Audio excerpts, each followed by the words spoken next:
How to change subtitle casing. To begin, I opened a subtitle and a video and I want to change subtitle casing. Just go to Tools and select Change Casing. In the opened window, you can set casing of all lines to be lowercase. You can set casing to be all uppercase.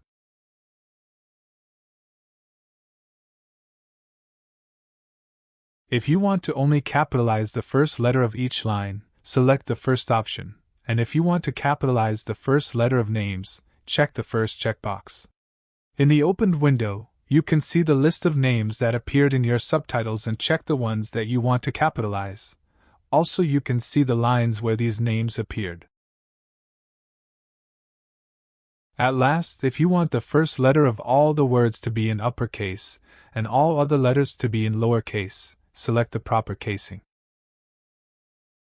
Anyway guys, thanks for watching and I hope you found this useful.